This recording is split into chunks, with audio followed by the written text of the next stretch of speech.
C'est un Conseil des ministres tout à fait protocolaire, mais en même temps empreint d'une certaine solennité qui s'est déroulée ce matin à l'Élysée.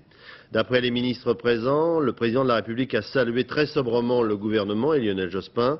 En réponse, le Premier ministre, qui présentera sa démission la semaine prochaine, a remercié l'ensemble de son gouvernement pour le travail qu'il avait accompli. Et s'adressant au chef de l'État, il l'a remercié pour la courtoisie et la simplicité avec laquelle il avait présidé ce dernier conseil. Laurence Ostolaza, Jeff Wittenberg et Abdel Zouayesh. Devant l'Élysée ce matin, une journée ordinaire pour certains, exceptionnelle pour d'autres. Pour le dernier conseil des ministres du gouvernement Jospin, affluence médiatique des grands jours. Toute la presse est là, nationale et internationale.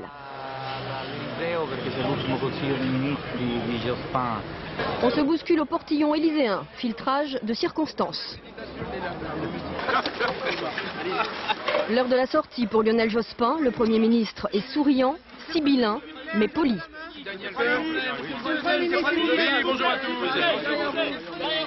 D'autres ont plus de mal à cacher leurs sentiments. On va se battre, mais quand même, il ne faut pas avoir peur de ces émotions. Tout n'est pas rationnel, politique.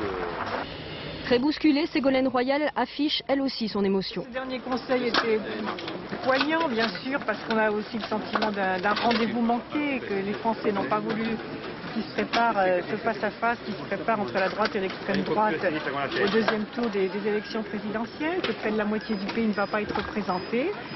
Mais en même temps, nous avons la tête haute parce que nous avons le sentiment du devoir accompli. Mais que s'est-il vraiment dit lors de cette séance exceptionnelle du Conseil des ministres? Le Premier ministre a remercié d'avoir présidé tout au long des années nos travaux avec courtoisie et attention. Voilà, c'était une séance sérieuse, sereine, calme et en même temps empreinte d'une certaine gravité. Et pendant ce temps-là, certains se dévouent pour répondre à la presse internationale. Enfin, au-delà de l'émotion, d'autres pensent déjà à l'avenir, référence littéraire à l'appui.